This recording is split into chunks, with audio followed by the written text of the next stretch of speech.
Programm ta' residenza ġdid ser ikun qed jieħu post il-programm ta' ċittadinanza b'investiment magħruf aħjar bħala l-IIP.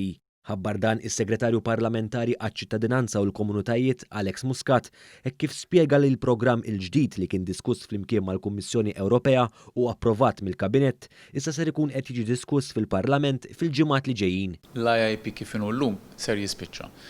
Il-cut-off ħatkun l-aħħar ta' Settembru u d-diskussjoni fuq ir-regolamenti il-ġodda ħatibda fil-Parlament fil-ġranet il-ġejjin ħankunu qed nimxu minn programm ta' ċittadinanza għal programm ta' residenza li jista' iwaslek għal ċittadinanza. Ewlenin fost in-neċessitajiet li jġib miegħu il-programm ġdid ta' residenza huwa l-fatt li min ikun ilu joqgħod biss Malta minn tal-inqas sena ser ikun eligibbli li japplika għal ċittadinanza Maltija.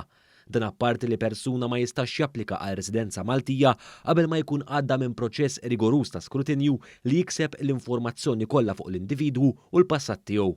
Proċess li tul bejn 4 u 6 xhur. Nkunu qed nagħmlu test rigorus ħafna saħansitra iktar rigorus minn dak li konna qed nagħmlu sallum il-ġurnata u mhux kulħadd ħajgħaddi minn dak it-test. Malli individwu jgħaddi minn dan il-proċess u jkun ilu joqgħod f'pajjiżna minn tal-inqas sena jkun jista' japplika għal ċittadinanza Maltija.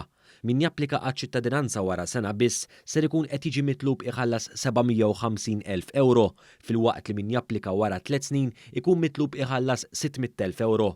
Kull min japplika wkoll irid iħallas 50,000 euro għal kull dipendent, ikollu proprjetà b'valur minimu ta' 700,000 euro u jagħmel donazzjoni filantropika għal laqdiet mhux governattivi tal-għażla tiegħu li ma tkunx inqas minn 10,000 euro. Il-kirja minima ta' persuna li japplika għal ċittadinanza Maltija hija ta' 18,000 euro.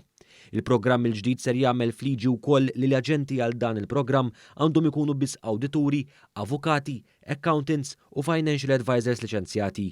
Kull aġent ser ikollu jgħaddi minn proċess apparti ta' skrutinju kull sena li ħares lura lejn inġieba u l-metodi tagħhom relatati ma' dan il-programm. L-aġenti ħajkunu iktar responsabbli għall-informazzjoni li jtuna u anke għal mod kif huma jimmarkitjaw dawn l-inizjattivi dawn it-tip ta' programmi.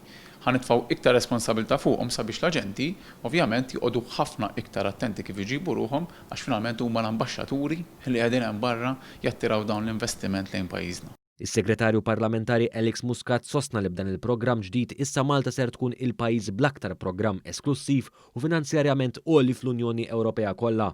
Sostna li dan juri kemm il-Gvern jagħti importanza ir-reputazzjoni ta' pajjiżna.